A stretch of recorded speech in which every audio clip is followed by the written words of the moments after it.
পরিচালনা করতে গিয়ে আপনি এদের পাশে দাঁড়াবেন এবং আমাদের প্রত্যেকটা বিএনপির নেতা কর্মী আমাদের কাছে সহায়তার হাত বাড়াবেন। আপনারা কি একমত আছেন? আমি আর বক্তব্য দীর্ঘায়িত করতে চাই না। আমি আপনাদের কাছ থেকে বিদায় নিচ্ছি। আসসালামু আলাইকুম। বাংলাদেশ জিন্দাবাদ। ধন্যবাদ সবাইকে, ধন্যবাদ।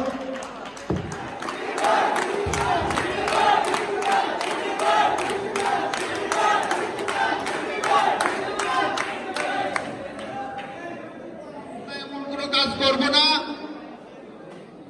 নিষিদ্ধ সংগঠন ছাত্রলীগের মতো আমাদেরকে একটা সময় দেশ ছেড়ে পালাতে হবে। আমরা এই দেশের মানুষের ভালোবাসা নিয়ে অতীতের মতো এই সংগ্রাম আন্দোলন কাটিয়ে যেমন আগামীতে একটি সুসময় বা এখন একটি সুসময় অতিক্রম করছি, আমরা সাধারণ মানুষের পাশে এভাবেই থাকতে চাই। আমাদের নেতা দেশ নায়ক জনাব তারেক রহমান ছাত্রদলকে সুসংগঠিত করার জন্য আগামী দিনে কলেজ কমিটি সহ উপজেলা পৌর প্রত্যেকটি কমিটি করার জন্য নির্দেশনা দিয়েছেন। যারা দুর্দিনে ছাত্র দলের ছিল, আন্দোলনে ছিল, তাদেরকে দিয়ে কমিটি হবে এবং আগামী দিনে যারা সাধারণ শিক্ষার্থীদের পাশে থাকবেন, সাধারণ মানুষের কল্যাণের জন্য পাশে থাকবেন, আমাদের মাধ্যমে যেন এমন কোনো কাজ সংগঠিত না হয় সাধারণ মানুষের ক্ষতি হবে।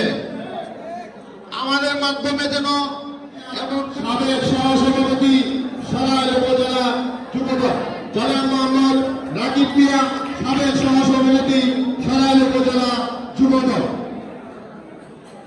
বাইকে সংক্ষিপ্ত বক্তব্য দেওয়ার জন্য বিশেষভাবে অনুরোধ করা হল।